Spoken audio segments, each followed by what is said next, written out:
수험생 여러분 안녕하십니까? 네, 한국사 강사 오태진입니다. 자, 이번 강의의 목표를 먼저 말씀드리겠습니다. 이건 인문 특강이라고 제목을 달아 보았습니다. 인문 특강이란 한국사를 처음 공부하시는 분들을 대상으로 해서 어떻게 하면 한국사를 좀 효율적으로 빠르게 잘 이렇게 습득하시면서 시험 점수에서 높은 점수를 받으면서 합격하실 수 있을까 하는 일종의 처음부터 끝까지 가이드라인을 한번 잡아보는 시간입니다. 그래서 좀 짧게 해서 여러분들께 핵심적인 내용을 위주로 강의를 할 생각이니까 아마 여러분들께 많은 도움이 될 것으로 여겨집니다. 그리고 관련 자료들은 이 동영상과 함께 저희 카페라던가 아니면 동영상 홈페이지에 같이 중복 게시가 될 예정이니 관심 있으신 분들은 이렇게 다운 받으셔서 활용하실 수 있도록 마련하도록 하겠습니다. 자, 1장부터 제가 8장까지 한번 잡아보았습니다. 이 한국사 과목의 특성 그리고 어떻게 하면 이 공무원 시험에서 또 그 밖에 뭐 한국사 능력 검정 시험이라던가 아니면 조금 더 이렇게 밑으로 내려가면은 이제 나이로 밑으로 내려가면 수학 능력 시험 등등과 관련돼서 어떻게 하면 처음부터 끝까지 이렇게 한국사의 핵심적인 내용을 이렇게 뽑을 수 있을까 또 설명드릴 수 있을까에 대한 가이드라인을 제시해 드리도록 하겠습니다. 8장으로 이루어져 있고 첫 번째 장은 역사학의 바른 이해 장입니다. 그 역사학 바른 이해 역사학을 공부하는 데 있어서 어떻게 하면 사학이라는 학문을 올바르게 이해할 수 있을까에 대한 얘기이고요. 자, 여기에서 가장 중요한 내용은 사실로서의 역사라는 측면의 개념과 기록된 사실로서의 역사라고 하는 측면 이 두 가지를 구분하는 것입니다. 그래서 이 사실로서 역사, 기록으로서 역사 이 두 개를 구분하는 방법을 먼저 알려드려야 됩니다. 그래서 이것과 이것의 차이가 뭐냐 이런 부분의 개념을 먼저 잡아야 됩니다. 사실 이런 거는 모두 출제자분들이 굉장히 중시 여기는 그런 한마디로 출제 핵이라고 할 수가 있겠습니다. 그래서 이 개념과 이 개념을 복합적으로 내면서 요거 사실로서 역사 입장을 제시하면서 나머지 오답을 찾는 형태의 문제, 그런 형태의 문제라고 할 수 있습니다. 이 사실로서 역사는 말 그대로 그 팩트입니다. 요즘에 뭐 많이 쓰는 말이죠. 팩트. 그냥 과거에 있었던 사건에 대한 정확한 그 기록이라 할 수 있습니다. 이게 뭐 기록이라고 해서 이건 기록을 안 하고 그런 게 아니고 기록을 하긴 하되 정확하게 팩트만 기록하고 있느냐의 문제입니다. 뭐 요즘 언론 같은 데 보면 맨날 팩트 체크해 봅니다. 뭐 이렇게 얘기하지 않습니까? 그런데 이제 이 기록으로서의 역사 입장은 이렇게 체크한 팩트에 대해서 그 평가를 내리는 거죠. 요즘에 또 언론인들이 자신들의 역할이 어디까지냐에 대한 문제가 또 여기서 나오는데 단순하게 팩트만 전달하는 것이고 시청자들의 평가를 이제 알아서 마음대로 해라라는 거냐 아니면 팩트를 체크하고 그 안에서 유의미한 부분을 뽑아내면서 언론인들 스스로가 뭐 혹은 언론인들이라든지 아니면 뭐 당연히 역사가들이 되겠죠. 그 사람들이 그거에 대한 주관적인 올바른 평가를 내려 드리느냐. 그러니까 요거는 결론은 유보, 요거는 결론을 그냥 스스로 내리는 걸 말한다고 보시면 돼요. 요거는 결론을 내리지 말고 그냥 뭐 독자나 청취자들의 몫으로 돌리는 거. 근데 요거는 그냥 자기가 모든 판사까지 되면서 자기가 이거는 이런 의미가 있다 뭐 이런 식의 이제 아예 그냥 단정을 짓는 그런 것을 말하는 것이라 할 수 있겠습니다. 그래서 이런 어떤 두 가지 내용을 이제 정리하시면 되겠고요. 두 번째 이제 역사학에서 왜 역사를 배우느냐 요거의 개념은 어떤 어려운 말을 좀 쓸게요. 감개주의라는 표현을 쓰는데 감개주의는 다름 아닌 이제 교훈을 말하는 것입니다. 제가 교훈. 그래서 요거는 역사로부터 이제 교훈을 얻어야 한다라는 어떤 그 목표가 분명히 설정되어 있는 것이라고 볼 수 있습니다. 교훈. 왜 출처를 알 수 없는 말 요즘 많이 알 수 있죠. 뭐 신채호 선생이 한 얘기라고 하는데 신채호 선생이 그런 얘기를 한 거는 아니고 비슷한 얘기는 하였지만 뭐 역사를 잊은 민족에게는 뭐 미래가 없다는 둥 뭐 이런 식의 말을 많이 인용하지 않습니까? 그냥 뭐 뭐 그 말이 되게 듣기 좋은가 봅니다. 뭔가 역사학을 공부하는 입장에서 이제 그게 바로 교훈이에요. 그러니까 과거를 통해서 잘한 부분에 대해서는 교훈을 얻고 못한 부분도 역시 교훈을 얻는다는 얘기죠. 무슨 말인지 아시겠죠? 그래서 잘하는 부분에 대해서는 계속 이런 식으로 잘해 나가자. 뭐 잘 못했던 점이 있다면은 이런 부분에서 잘 못했으니 앞으로는 이런 걸 좀 보완해 나가자. 뭐 이런 맥락이라 할 수 있어요. 그래서 과거로부터 교훈을 얻어서 미래를 향해 나아가는. 그러니까 역사학을 공부하는 이유는 사실 과거에 매몰되어 있는 게 아니라 미래를 위한 것이다라는 그런 맥락이 바로 감개주의라고 하는데, 감개주의는 감자가 바로 거울 감자를 씁니다. 그래서 거울을 통해서 이렇게 자신의 얼굴을 비춰보면 그 살아온 지난 일들이 쫙 이렇게 보여지지 않습니까? 그래서 그런 부분들로 인해서 이렇게 보여지는 부분들, 내가 지금까지 잘 살았나 못 살았나는 건 내 얼굴을 보면 알 수 있거든요. 여러분들도 한번 얼굴 한번 봐보세요. 지금까지 잘 살았는지 못 살았는지가 그 얼굴에 담겨 있거든요. 그래서 역사라는 건 그 나라의 얼굴이다는 것입니다. 그래서 그 나라와 그 민족의 얼굴이니까 이 감자라는 건 바로 거울을 뜻합니다. 거울감. 그래서 동양의 역사 연구에서는 대부분이 감개주의를 표방하기 때문에 역사책의 이름에는 끝에 감자가 들어가는 경우가 많아요. 송나라에서 쓴 책 바로 그 자치통감, 거기에서 이제 나온 말이 우리나라의 동국 통감 뭐 이런 책들이 있죠. 그래서 그게 바로 역사학이라는 뜻이 됩니다. 그다음 이제 세 번째는 역사학에서는 요 바로 그 보편성과 특수성이 함께 존재한다 이렇게 얘기합니다. 모든 역사는 모든 민족의 역사는 이런 보편성과 특수성이라고 하는 이 두 가지 측면이 동시에 공존한다는 거, 이거를 알 수 아느냐 모르느냐의 문제인데, 그 보편성은 우리나라의 보편성 그러면 요거는 세계사적 의미에서 세계에서 일어난 일들과 우리 한국에서 일어난 일들의 공통성을 찾아 나가는 행위라고 볼 수 있습니다. 이것을 보편성이라고 하죠. 그래서 다른 나라의 역사와 우리 역사가 다를 바가 없다라고 하는 그런 개념이 바로 보편성이라 할 수 있고요. 뭐 예를 들면 역사학의 어떤 발전 과정을 말하겠죠. 예를 들어 뭐 구석기에서 신석기로 가고 신석기에서 청동기로 가고 청동기에서 초기 철기 시대로 가는 형태를 말하는 겁니다. 뭐 다른 나라가 그렇게 갔듯이 우리나라도 역시 구 다음 신이고 신 다음 청이고 청 다음 철이고, 그러니까 이렇게 발전해 나간다는 법칙은 꼭 우리나라에만 해당되는 것이 아니라 다른 나라도 똑같이 다 해당되거든요. 그래서 그런 부분을 말하는 것입니다. 한편 이 특수성이라는 건 다른 나라와 그럼 우리가 어떻다, 이게 다르다는 걸 말하겠죠. 이게 차이점이 뭐냐, 그러니까 뭐가 차이가 있느냐. 뭐 예를 들어 뭐 우리식으로 가는 거죠. 그러니까 이건 우리만 해당되는 것들이 있어요. 예를 들어 뭐 정신적으로 해당되는 게 많겠죠. 정신문화, 뭐 정신적인 문화, 예를 들어 뭐 한글 이런 건 다른 나라 없잖아요. 한글 같은 게 우리 민족의 어떤 특징이라, 굳이 얘기하면 이제 다른 나라도 다 언어라던가 문자가 있어요. 하지만 우리는 그 형태가 바로 한글인 거죠. 그러니까 이 보편성과 특성이 함께 존재한다는 건 바로 이런 걸 말하는 것입니다. 그래서 이건 우리 거구나. 그리고 제각기 각 민족의 고유한 문화가 있지 않습니까? 그러한 우리나라도 역시 우리 민족의 고유한 문화가 있다. 그런 걸 말하는 거예요. 예를 들어 유교나 불교 같은 것인데, 유교는 다른 나라도 유교는 있는 문화권이 있어요. 하지만 이 유교 가운데서 우리나라에선 특별히 이런 충이라던가 이제 효를 강조하는 그런 문화 같은 거, 이제 이런 거를 말하는 거죠. 자, 이제 뭐 4번 보시면은 이제 역사를 바르게 이해한다는 것은 이 세계사적 보편성과 한국사적 특수성을 함께 잘 이해하는 것이다. 그러니까 어느 한쪽만 과하게 강조하는 것도 옳지는 않다. 뭐 이런 뜻이 됩니다. 5번은 뭐 조선 후기 실학자들은 전통적인 대의명분 중심의 사관에서 탈피했다. 실학자와 성리학자의 차이인데요. 이거는 이제 성리학자는 어떤 그 명분을 되게 중시 여겼어요. 이게 명분은 각각의 자신의 이름에 걸맞는 뭐 직분이란 뜻인데, 직역을 하면 그러니까 본인의 도리를 다하는 것을 말합니다. 예를 들어 뭐 신하는 신하의 도리를 다해야 되고, 뭐 아들이나 딸, 자녀들은 자녀의 도리를 다 해야 한다라는 맥락이 되겠죠. 그러니까 이게 바로 충과 효를 강조하는 것을 말하는 것이고, 하지만 그런 거에 탈피해서 실증주의 방법을 채택했다고 써 있어요.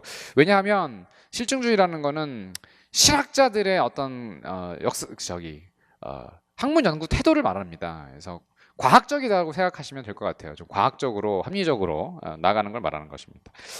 또 여섯 번째 가면 이제 일제 식민사학자들은 대한제국을 침략하기 위한 명분으로 식민사학을 성립시켰다. 예, 뭐 또 굉장히 좀 중요한 맥락인데 이 식민사학을 이해하는 거 이게 제일 어려운 문제가 될 거예요. 그래서 식민사학이란 이제 식민지를 만들기 위한 역사학이다. 그러니까 분명히 목적이 여기에 담겨 있어요. 그러니까 요게 목적이에요. 식민지로 만들기 위한 목적이 있다. 그럼 일본의 목적이 무엇이냐? 한국을 식민지로 만들기 위한 거다. 그러니까 이 식민사학의 주어는 다름 아닌 일본이고요. 일본이 그럼 목적어가 뭐예요? 목적이 한국이죠. 한국을 어떻게 동사가 뭡니까?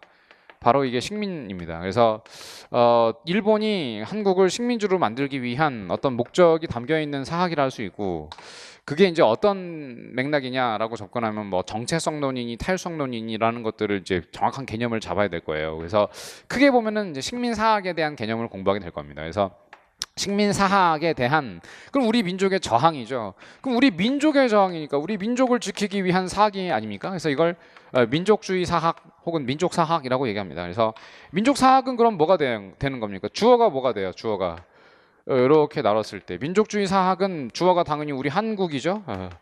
한국이 뭐 어디에 이제 저항한다라는 거죠. 식민지가 되는 거를 막겠다라는 저항 사학이라 할 수 있고, 그럼 누구에 대하여니까 이건 뭐 부사가 되겠네요, 그죠? 그래서 이런 그 누구에 대하여라고 얘기하였을 때 이제 일본에 저항하는 사학을 민족주의 사학이라고 얘기할 수 있겠어요. 그래서 이 민족주의 사학자들의 이제 1세대가 이제 누구냐면 여러분들 한 번씩 다 들어보셨던 뭐 박은식이라던가 뭐 신채호라던가 이런 분들이라 할 수 있고 이런 민족주의 사학은 식민사학에 분명히 다양한 측면이 있는데 그 한계도 좀 역력했어요. 그래서 아직까지는 일본의 그 어떤 근대적인 체제로 무장을 한 식민사학을 어떤 단순한 어떤 민족주의 사학 같은 형태로 이렇게 맞서기가 좀 어려웠습니다. 논파가 어려웠다는 얘기죠. 그래서 이거에 대한 체계적인 논파를 하기 위하여 이제 비판을 하기 위해 당시 이제 크게 유행하고 있었던 이런 사회주의 사학, 뭐 사회주의 사학은 경제사를 중심으로 연구를 했기 때문에 사회 경제사학이라고도 하는데 이 사회사학이라고 하는 게 바로 이런 일제 식민사학을 또다시 이렇게 비판했던 그런 중요한 사학이라 할 수 있습니다. 그래서 크게 말하면 식민사학에 대해 저항했던 민족사학이 있고 이에 대해서 저항했던 또 역시 사회주의 사학 형태가 있다. 그래서 우리는 이걸 현재 우파 역사학과 이제 좌파 역사학 이렇게 정리를 하게 됩니다. 그래서 일곱 번째 주제가 바로 이 식민사학을 정확하게 알아야 하는 것이고 이거에 대해 저항했던 우리 사학은 크게 말하자면 두 가지가 있다. 하나는 우파의 역사학인 민족주의 사학이고 하나는 좌파의 역사학인 사회경제사학이다라고 할 수 있습니다. 그래서 정리하면 첫 번째 장에서는 이 사실로서 역사와 기록으로서 역사 개념을 이해하고 또 역사학의 목적이 무엇이냐라는 감개주의적 입장에서 접근한다라는 걸 이해해야 하고 그다음에 이제 보편성과 특수성의 개념을 이해하면서 우리 역사와 이제 세계사가 이제 같은 점과 다른 점이 뭐냐를 이제 이런 예시를 통해서 이제 알아야 되는 거예요. 예시. 그래서 발전을 하긴 한다. 뭐 이건 보편성이 되고. 한데 우리식 발전 양상이 있다 그러면 이건 우리식이니까 이건 특수성이 될 수 있고. 언어가 다 있다 하면은 이거는 보편성이라 할 수 있고. 그 가운데 우리는 이제 이걸 한글이라고 한다. 이건 특수성이라 할 수 있죠. 뭐 이런 어떤 형태가 됩니다. 뭐 종교도 마찬가지예요. 우리나라의 종교, 뭐 유교, 불교, 기독교 다 있는데 이게 우리식으로 발전되어 왔지 다른 나라랑 똑같이 가는 건 아니거든요. 그래서 조금씩 변화 양상이 있다라는 게 좀 특수하다고 볼 수 있고 또 사학을 연구하면 식민사학과 식민지 사학을 이제 식민지로 만들기 위한 사학에 저항하는 우파 역사학인 민족주의 사학과 좌파 역사학인 사회주의 사학이 있었다. 이렇게 정리해 두시면 역사학의 바른 이해 파트는 이제 정리가 된 것으로 봅니다. 그다음 이제 두 번째 내용인데요. 두 번째 내용은 이제 제 2장입니다. 제 2장에서 중요한 건 이제 선사 시대의 전개 이제 이렇게 나오는데 이제 선사 시대가 나와요. 그럼 선사라는 개념을 이제 먼저 알아야 된다. 선사는 선자가 이게 선이 이제 먼저 선자예요. 먼저 뭐 이전 이런 뜻이고 사학하면 이제 요게 뭐 기록이란 뜻인데요. 기록하다. 그래서 기록하기 이전의 시대 이런 뜻이니까 선사는 따라서 뭘 중심으로 당연히 그래서 기록이 아닌 그 시대에 살았던 사람들이 남긴 유물을 중심으로 공부를 해야 한다는 겁니다. 근데 이게 구석기, 신석기, 청동기, 철기가 다 달라요. 그러니까 시기 구분을 이제 하면 당연히 출제의 의도는 뭐겠어요? 출제의 목표는 각 시대에 어울리는 유물과 유적을 물어보고 이렇게 하나씩 매칭시키는 작업을 하겠죠. 뭐 이 시대에 어울리는 행위가 있을 수 있느냐, 뭐 없느냐 이런 문제로 당연히 출제를 할 것입니다. 그래서 제가 2장에서는 선사시대의 전개에서 이제 뭐 구석기, 신석기, 청동기, 철기에서 각각의 중요한 특징을 이제 잡아드리면 이제 첫 번째가 이제 구석기란 말이에요. 자, 구석기는 그 1번에 제가 제시를 했죠. 뗀석기를 사용하여 사냥과 채집 생활을 하였으며 먹이를 찾아 이동하였다. 이렇게 써놨단 말이에요. 그러니까 이제 뭐 구석기의 특징이 이제 저기서 제시하고 있는데 뗀석기.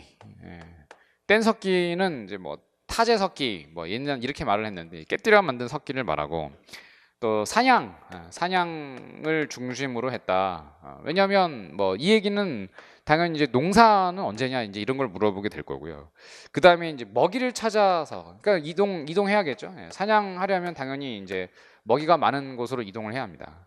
그럼 요거는 뭐예요? 사냥 도구가 되고 요거는 이제 당시 그 목적이 뭐냐? 이 도구를 가지고 사냥을 하기 위한 목적이다. 그러려면 이게 이동을 해야 한다는 뭐 이런 식의 개념을 잡아야 됩니다.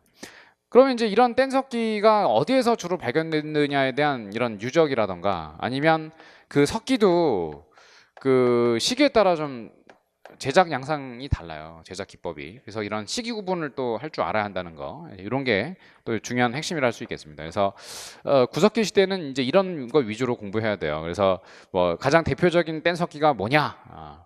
그럼 뭐 주먹도끼 이런 게 있어요. 그래서 주먹도끼를 많이 이제 물어봅니다. 그래서 이게 가장 이른 시기에 만들어진 구석기 시대를 대표하는 석기입니다. 뭐 그다음 유적지가 뭐냐? 그러면 우리나라의 대표적인 남한의 유적지 그럼 뭐 충청북도 지역이 많거든요. 그래서 공주라던가 뭐 단양이라던가 뭐 제천이라던가 모두 충청북도죠.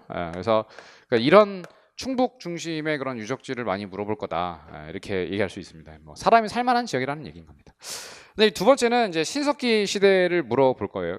두 번째가 이제 신석기. 그러면 이제 신석기는 이게 이제 달라진 점이 뭐냐 그러면 당연히 뗀석기에서 뭐 뭔가 달라지겠죠. 그래서 신석기 시대에 뭐가 달라지는 게 뭐가 있을까? 뭐 이런 내용들.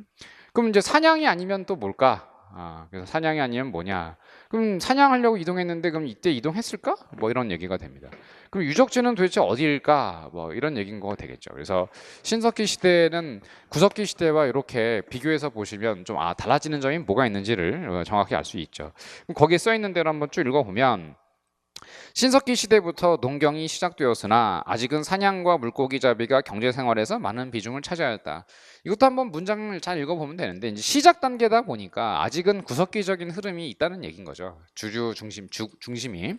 그럼 중요한 게 뭐 혁명이다 이렇게 얘기를 할 정도예요. 그러면 사냥이 아니라 그럼 뭐겠어요? 말씀드린 대로 농경이 시작되었구나. 이게 제일 중요한 거예요. 그래서 사냥에서 농사가 시작되었다는 건 채집 단계에서 생산 단계로 넘어가게 되었으니 이게 거의 혁명적인 게 아니냐, 굉장히 혁명적인 것이다. 이렇게 얘기를 할 수 있는 것이고, 그다음에 두 번째 내용, 신석기 시대부터 정착 생활을 하게 되었다. 그럼 이동 생활이 아니라 이제 뭐라 해요? 정착이구나. 그래서 정착 생활을 하게 되는구나.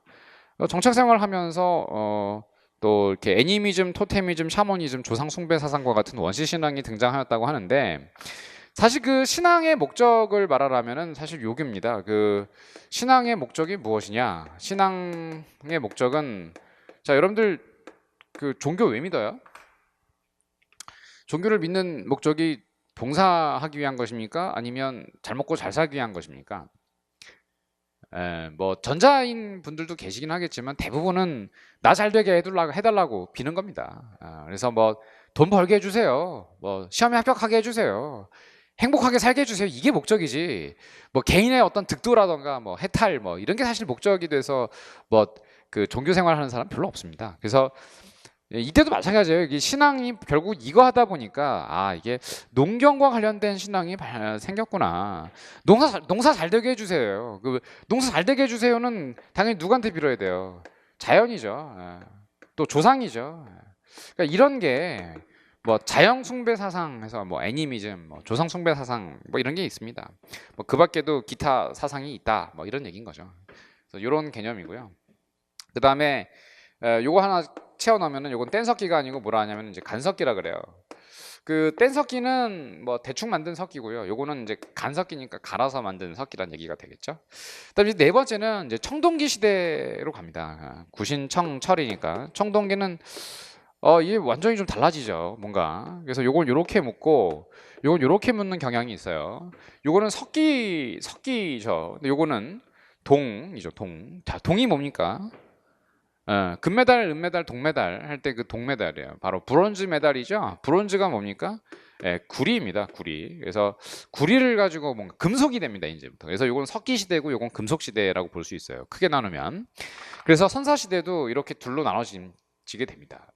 그러면 요거는 이제 석기 시대에서 여기로 밑으로 내려가면 이제 금속 시대로 나가게 되는데, 그럼 금속이니까 청동기 다음 당연히 아이언맨이 나오는 시대죠. 그래서 철기, 철입니다. 이거는. 그래서 아이언. 그래서 브론즈에서 아이언으로 간다. 그러니까 당연히 이것보다 이게 더 발전된 형태의 금속이라 할 수 있고, 그죠? 그럼 이제 청동기 시대와 가 되면서 크게 달라진 게 뭐냐? 그러면 당연히 이제 이걸 또 물어봅니다. 간석기가 아니라 이젠 구리로 만든 뭔가 등장한 게 아니냐. 그래서 구리로 만든 도구를 물어볼 것이고, 그럼 농경은 어떻게 됐을 것 같니? 라고 하면서 농경의 발전을 물어보게 될 것이고, 또 정착은 어떤 형태로 되느냐. 더 많아지겠죠. 왜냐하면 정착 그 규모 자체가 더 커질 수밖에 없는 거예요. 그다음에 이제 그런 유적지가 또 어디냐, 이런 걸 물어보게 될 겁니다. 그러면 이제 청동기 한번 읽어보면, 청동기 시대에는 사유재산이 발생하고 계급이 분화되었다. 고인돌은 이 시기의 대표적인 지배층의 무덤이다. 이러죠. 그럼 중요한 단어들이 되게 많이 나오는데, 사유재산이라는 말이 나왔고 계급이라는 말이 나왔어요. 그럼 이거 서로 연결이 되죠. 자, 왜 그러냐면 농경이 더 발전하기 때문이라, 이게 가장 중요한 거라고 보시면 돼요. 그래서 농경이 발전하면 먹을 게 많아지잖아요. 그래서 먹을 게 많아지니까 사유재산이 발생한 거고, 사유재산이 발생하면 많이 가진 자와 덜 가진 자가 필연적으로 발생할 수밖에 없어요. 누구나 다 똑같이 재산을 가질 수는 없는 것입니다. 많이 갖고 있는 사람이 있으면 적게 가진 사람도 있을 수밖에 없어요. 이걸 똑같이 갈 수가 없죠. 인류 역사가 신석기 시대 전까지는 먹을 게 별로 없기 때문에 뭐 빈부차가 뭐 아예 없었다고 할 수는 없지만은 의미가 없어요. 빈부차 자체가. 그래서 이때는 다 그냥 평등한 사회다. 공산사회라 그래요. 이걸. 그래서 원시 공산사회입니다. 공산주의를 이 시대에 구현해 보겠다라는 의도 자체가 사실은 뭐 이상적인 것도 아니고, 그거는 불가능합니다. 사실. 그건 원시 공산 사회로 돌아가겠다는 얘기인데, 사실상 그거는 지금처럼 엄청난 물질이 많아진, 또 먹을 게 많아진, 자본도 많아지고 이런 상황에선 누구나 다 똑같이 가질 수가 없어요. 근데 이제 그런 생각을 갖고 있는 사상을 이제 공산주의라고 하는데, 공산주의는 20세기 말에 이미 실패한 사상이라는 것을 뭐 유럽이라던가 이런 데서 다 증명을 하고 있죠. 어쨌든 그 청동기 시대부터 이런 사유재산이 발생을 하고 있다. 그래서 여기다가 사유재산을 집어넣고, 사유재산이 있다는 건 결국 계급이 발생하고 있다는 걸 보여주고 있죠. 그래서 이 계급과 관련되어 있는 내용을 공부하게 될 것이고, 그리고 이 계급이 있는 사회에서 뭐 무덤이 나오는 거죠. 그게 바로 고인돌이라고 볼 수가 있습니다. 한편 이 시기 때의 그 고조선이라는 나라가 있는데요. 요때 이제 뭐 사유재산 계급이라는 건 결국 국가를 말하거든요. 그래서 이때 우리가 알고 있는 고조선이 등장하는구나. 다만 이제 고조선도 크게 말하면 전기와 후기로 나눠지니까 이제 전기 고조선 시기다라고 할 수 있고, 이 전기 고조선은 뭐 설명드린 바와 같이 4번에 보면 청동기 시대에 성립한 국가다, 이제 이렇게 써놨죠. 그래서 청동기 시대에는 이런 전기 고조선에 대한 얘기를 공부하게 될 것입니다. 그때 이제 고조선 관련되어 있는 유물과 함께 청동기 문화를 공부하면 뭐 대표적으로 뭐 많이들 들어봤던 뭐 비파형, 자 비파형이 뭐 동이죠, 동. 그래서 동검. 비파형 동검이 언제 시대냐 이렇게 물어보면은 뭐 해답은 여기 있어요. 동이라는 말이 들어가 있지 않습니까? 그러니까 구리를 사용한 시대니까 청동기 시대에 비파형 동검을 만들게 된 것이죠. 뭐 이거는 뭐 그렇게 어려운 문제는 아닐 거고, 근데 의외로 놓치는 부분들이 있어요, 그죠? 비파형 동검은 청동기구나 알 수가 있습니다. 또 국가다 보니까 고조선은 팔조법이라는 어떤 뭐 그런 법률이 있었다 이런 얘기가 될 것이고, 그다음에 이제 철기로 넘어가 보면요, 철기 시대는 당연히 요 비파형 동검이 아닌 철제 무기를 만들게 될 거예요. 그래서 철제로 뭔가를 만들 거구나. 그래서 예를 들면 철제 농기구가 핵심입니다. 여기서는. 그래서 철제 농기구, 철제 무기 뭐 이런 게 다 있어요. 무기도 있어요. 무기도 있다. 다만 이 비파형 동검이라는 뭐 구리로 만든 칼은 그럼 완전히 없어졌을까? 그렇진 않다. 뭐 새롭게 이제 세형 동검이라는 형태로 이런 청동기 문화는 계속되고 있다. 그래서 이 철기 시대에는 이런 철기 시대만 있는 게, 철기만 있는 게 아니라 청동기로 만든 동검도 이렇게 존재한다는 게 여기서 핵심이라 할 수 있고, 그다음에 이제 계급이 발생한 것은 앞으로 어떻게 될까요? 말씀드린 대로 더 커집니다. 그래서 빈부 차이도 더 극심해지고 계급도 더 강력해져요. 그럴 수밖에 없는 게, 이게 만들어졌다는 것 자체가 사유재산이 훨씬 많아진다는 얘기가 됩니다. 그래서 계급적인 부분에서의 또 투쟁이 어떻게 돼요? 뭐 투쟁이 뭐 굉장히 많이 발생하겠죠. 지키려는 자와 빼앗으려는 자 사이의 투쟁. 뭐 이 과정에서 이제 등장한 게 바로 뭐냐하면 철기 시대에 드디어 왕이 등장한다. 그래서 거기 쓰여 있는 대로 초기 여러 국가는 철기 문화를 바탕으로 연맹 왕국으로 성장하였다 이렇게 써 있죠. 이게 바로 연맹 왕국을 의미하는 것입니다. 이게 연맹 왕국을 의미하는 것이다. 그다음 그 위치가 어디냐, 뭐 정착 이후에 여기 이제 뭐 여기 쓰게 되면은 요거를 이제 뭐 군장 국가 단계라고 하고, 요거 말씀드린 대로 요거는 이제 연맹 왕국이라고 한다. 이렇게 얘기할 수 있겠죠. 그리고 요런 단계까지도 아직 고조선이 존재합니다. 다만 이 시기의 고조선은 전기 고조선이라고 안 하고 이른바 이제 후기 고조선이라고 얘기를 하게 돼요. 그러면 이제 뭐 채워 넣자면 전기 고조선의 지도자를 뭐 우리 역사의 첫 번째 뭐 분 바로 단군 왕검이라고 얘기하게 되고, 후기 고조선 그럼 뭐 기자 조선이 있을 수 있고, 기자 조선과 투쟁 과정에서 새롭게 성립한 뭐 위만 조선 같은 게 등장할 수가 있습니다. 그래서 이렇게 이제 나눠지면 선사 시대와 관련되어 있는 내용이 나오고, 그다음에 이제 끝으로 마지막 시기로 가면은 이 기자조선은 위만조선에게 이제 나라를 뺏기고 본인이 이제 밑으로 내려간단 말이야. 그래서 이 과정에서 이제 요 고조선이 무너지고, 고조선 무너지고 난 이후에 이제 뭐 이른바 여러 나라의 성장이라고 해서 이제 이 철기 시대 때에 위만조선이 무너지고 난 이후에 등장하는 뭐 예를 들어 부연이, 뭐 고구려니, 뭐 옥전이, 뭐 동해니, 또 이렇게 기자조선이 남하하면서 새롭게 뭐 만들어졌다는 삼한, 뭐 이런 나라들을 한꺼번에 이제 배우게 됩니다. 그래서 이른바 뭐 부, 고, 옥, 동, 삼 이렇게 해서 5나라들을 우리가 초기 철기 시대의 여러 나라의 성장 이렇게 얘기를 합니다. 그래서 뭐 초기 여러 국가는 철기 문화를 바탕으로 연맹왕국을 성장하였다라는 말인데, 그게 이제 이런 맥락이죠. 뭐 철기 시대 후기, 또 뭐 이런 여러 나라들, 이런 여러 나라들. 그래서 이런 여러 나라들에 대한 어떤 배경이 이제 철기 문화를 기반으로 하고 있다는 거, 이제 이런 것들을 이제 중심으로 해서 여러분들이 정리하시면 되겠습니다. 그래서 뭐 대표적으로 부여와 고구려를 비교하자면, 부여의 뭐 초기에 이제 군장들, 뭐 혹은 부족장이라는 표현을 쓰는데, 가라고 부르는 사람들이 있다. 뭐 요게 이제 지배자들을 말하는 말이고요. 각각의 자기들이 다스리는 지역이 4군데가 있었기 때문에 이걸 뭐 별도의 사출도라는 행정구역을 말합니다. 뭐 사출도라는 말 자체가 이렇게 4군데로 뻗어 나갔다는 뜻이죠. 그리고 자기 관리들이 따로 있었다. 뭐 대사자니 사자니 이런 관리들이 있었다. 또 고구려는 초기부터 소국들을 정복하고 평야지대로 진출하고자 하였다. 뭐 이런 식으로 이제 발전하는 그런 양상에 대한 얘기를 이제 드리게 될 겁니다. 그래서 여기까지가 이제 2장 뭐 선사시대의 전개까지의 내용이라 할 수 있겠습니다. 그러면 이제 초기에 있어서는 이제 제가 2가지 말씀드린 게, 하나는 역사학의 바른 이해, 그리고 이제 시작을 하면서 등장하는 어떤 선사시대의 특징들, 그런 것들은 이제 이렇게 정리하시면 아마 이제 여러분들이 가장 중요한 핵심 포인트를 이렇게 잡아 나가는데 도움이 되실 거라고 생각이 됩니다. 첫 번째 강의는 여기서 일단 좀 마무리를 하고요. 잠시 저는 조금 있다가 다시 돌아와서 나머지 내용들을 또 고대 국가부터 설명을 드리도록 하겠습니다. 잠시 쉬었다 갑니다.